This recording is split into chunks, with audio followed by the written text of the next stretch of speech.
হাদির খুনিদের বাংলাদেশের জনগণের কাছে হস্তান্তর না করা পর্যন্ত আমাদের এই আন্দোলন চলমান থাকবে। বাংলাদেশের জনগণের বিরুদ্ধে যুদ্ধ ঘোষণা করেছে।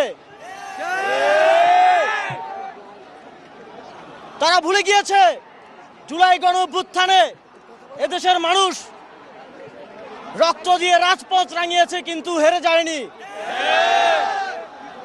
তাদেরকে আবার মনে করিয়ে দিতে হবে, যদি যুদ্ধ হয়, যদি রক্ত ঝরে, তাহলে এদেশের জনগণের সাথে কেউ পারবে না। শরীফ ওসমান হাদিকে যারা হত্যা করেছে তাদেরকে অবিলম্বে বাংলাদেশের কাছে হস্তান্তর করতে হবে। যদি তাদেরকে হস্তান্তর না করা হয়, বাংলাদেশের আপামর স্বাধীনতাকামী জনগণ তাদের লড়াই কোনোভাবেই থামাবে না। আমাদের লড়াই আরো কঠোর থেকে কঠোরতর হবে। আমরা স্পষ্টভাবে বলে দিতে চাই,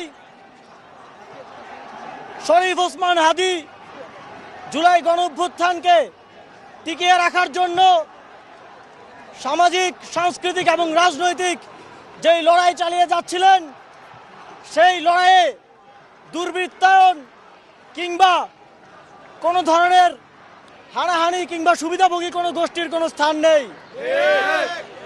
তিনি অত্যন্ত গঠনতান্ত্রিকভাবে, তিনি অত্যন্ত নিয়মতান্ত্রিকভাবে সাংস্কৃতিক এবং রাজনৈতিক লড়াই চালিয়ে যাচ্ছিলেন। সুতরাং তার এই লড়াইকে আমাদের চালিয়ে নিতে হবে গঠনমূলক প্রক্রিয়ার মধ্য দিয়ে।